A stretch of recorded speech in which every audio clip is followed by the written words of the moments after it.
Hi there, jazz trumpeter Aaron Barr here. I thought today we'd take a little bit of a step back and discuss some techniques for improvising over the most common form in all of jazz music, the 12-bar blues in F. We'll start with some of the most basic strategies you can use for your first ever improvisations over this form, and ascend in complexity until we're discussing techniques used by seasoned professionals. This is 6 levels of F blues improvisation. Let's get into it.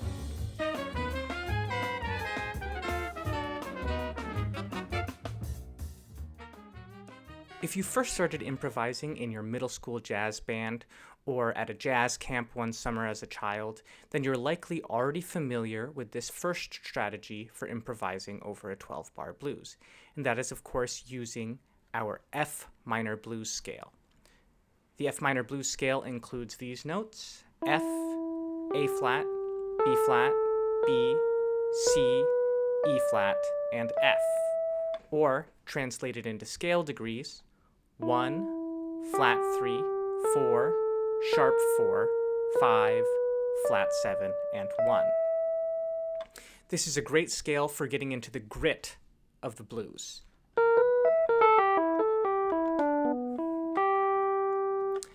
Since we're using a single scale, it allows us to very easily and simply create melodic improvisations over our 12-bar blues. Here is an example chorus of what a solo using our F minor blues scale over a 12-bar blues might sound like.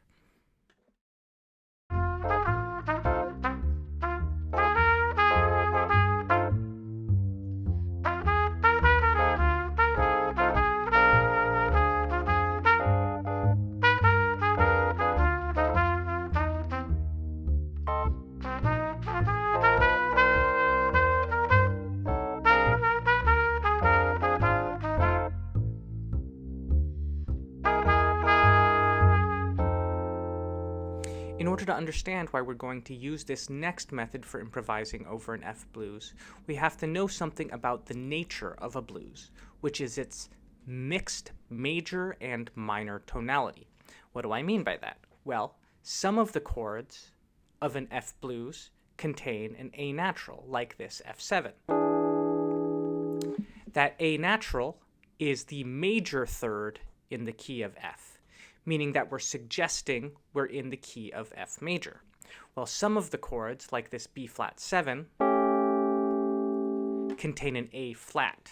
That A flat is the minor third in the key of F, which means we're suggesting we're actually in a minor key.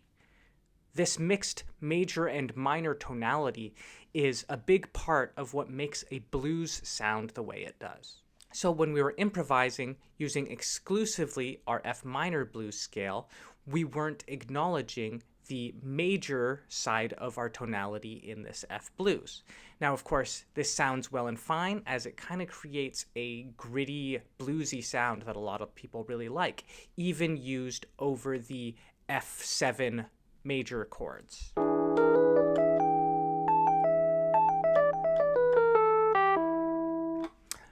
Of course, if we want to sound like a more seasoned improviser, we're going to need a way to acknowledge that more major sound.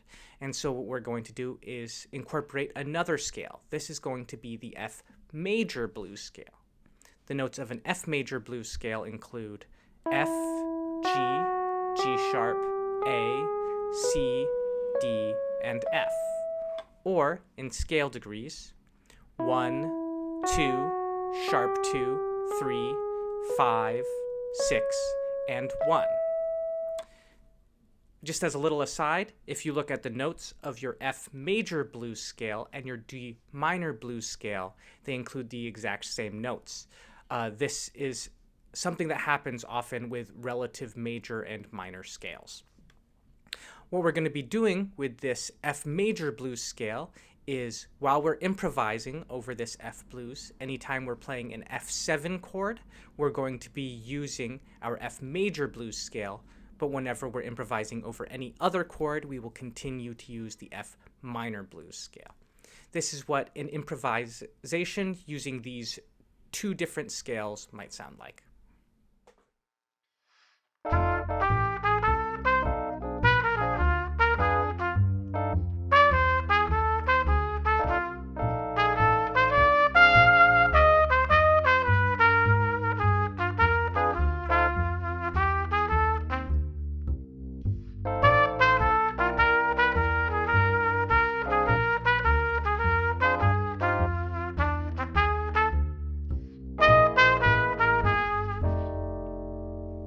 For this next approach to improvising over an F blues, we're going to attempt to acknowledge the sound of each individual chord in our progression.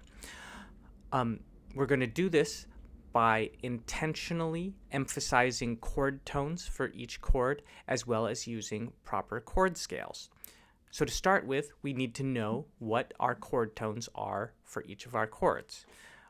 We have 3 different dominant chords in this song. We have an F7. The chord tones of an F7 are F, A, C, and E flat. We have our 4 chord, the B flat 7, which includes B flat, D, F, and A flat. And our 5 chord, our C7, which includes C, E, G, and B flat. By placing emphasis on these chord tones, we can go a long way towards showing we understand the harmony of a blues. We also then, to take it a step further, need to know what the chord scales are for each of these chords.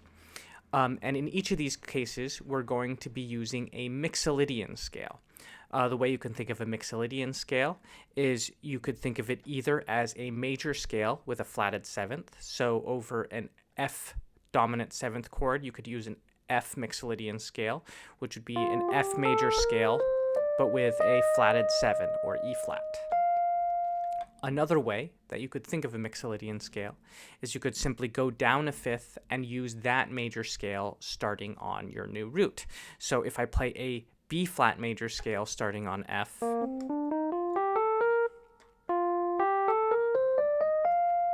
you're going to get the same thing, that major scale with a flatted 7th. Over our B flat 7, we'd use a B flat mixolydian scale. Again, that flat 7, A flat there. We could also think of this as an E flat major scale starting on B flat. And finally, over our C7, that's either a C major scale with a flatted 7th or a F major scale starting on C. Here is a sample improvisation using this method on an F blues.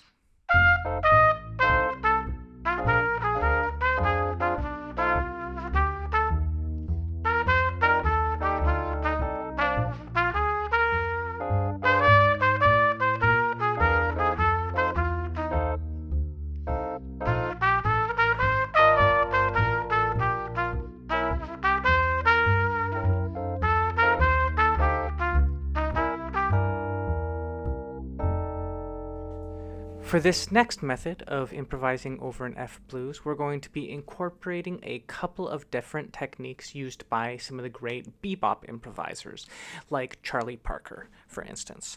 And first of all, this first technique is what we call a passing tone.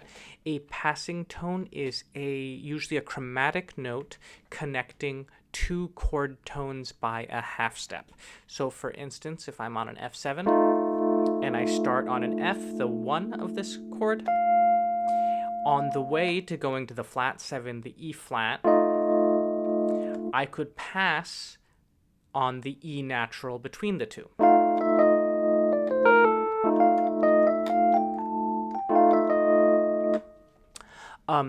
Another technique that bebop improvisers use is what we call an enclosure. An enclosure is when we approach a chord tone from a half step above and below. So for instance, if I'm trying to approach the major third of an F7 chord, that A natural, I could start a half step above it on a B flat, go a half step below it to a G sharp, and then land on the note I'm aiming for.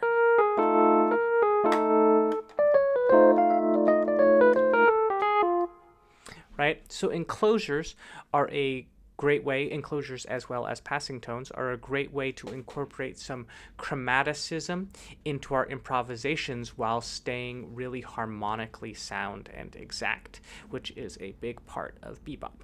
This is a sample improvisation over a 12-bar blues using enclosures and passing tones.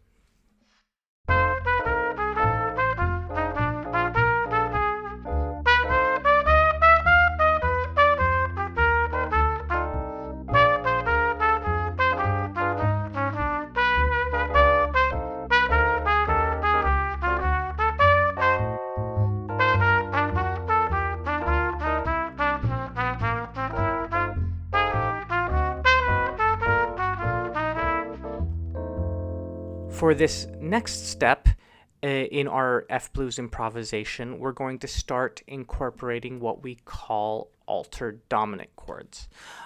Altered dominants and their respective sounds are really powerful tools for creating tension and increasing the feeling of resolution in our improvisations. And I would say is something that really separates really great improvisers and more amateur improvisers. What an altered dominant is when we make alterations to certain chord tones within a chord. So for instance, here's our F7. Well, our 9 on an F7 would usually be a G natural. But instead, we could replace that G natural, that 9, with a flat 9, which increases the tension of this chord. And so then if it were to resolve, say to B flat 7, it increases that tension and resolution. Some other kinds of alterations we could have. So that was a flat 9, but we could also have a sharp 9. We could have a flat 13, right? And any of those sounds are going to increase our tension so that then we can resolve them more effectively. So some places in a blues where we can use this altered dominant sound, or any time where our dominant chord is acting like a 5 chord, meaning that it is resolving someplace. So for instance, in the 4th measure of our blues, yes, we're on an F7, we're on a 1 chord, but actually I would argue that that 4th measure is no longer a 1 chord, it is actually a 5 of 4, because at that moment, what that chord is trying to do is move forward to the next B flat 7. Then in our 9th measure, you'll see now we have a D7, which is our 5 of 2 chord. We can alter that chord to increase the tension as we resolve to our 2 chord G minor 7. And then going forward from there to the 9th measure, where we have our 5 chord, the C7, we could also put an alteration on that chord to make a C7 altered as we resolve to our 1 chord F7. So depending on what is altered within a chord and what kind of sound you want, there are a couple of different kinds of chord scales you could be using over a dominant chord to get different alterations. But for today, we're just going to talk about what we call a fully altered sound, which means that we have all the possible alterations on our chord, meaning we can have flat 9, sharp 11, and flat 13. And what you're going to do in order to find that proper scale to use over an altered dominant chord, or to suggest an altered dominant chord, is you're going to go up a half step. So here's F7, up a half step, F sharp, and then use that melodic minor scale. So over an F7, if you use F sharp melodic minor,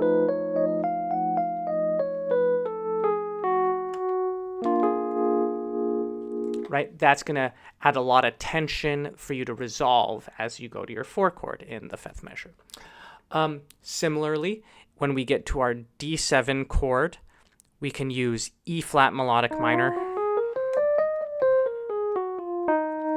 as it travels to that G minor 7, our 2 chord. And then when we get to our 5 chord, C7, we can use C sharp melodic minor as we resolve back to our 1 chord. This is what a sample improvisation using altered chords sounds like.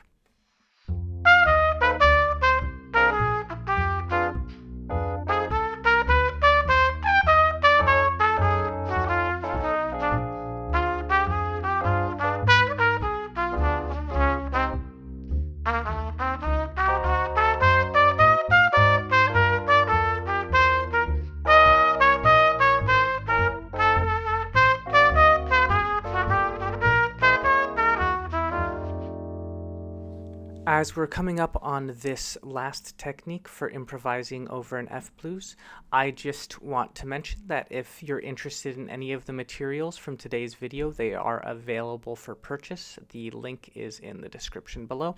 Also on my website, you can find a contact form if you're interested in private lessons, studying trumpet, jazz, improvisation, or composition.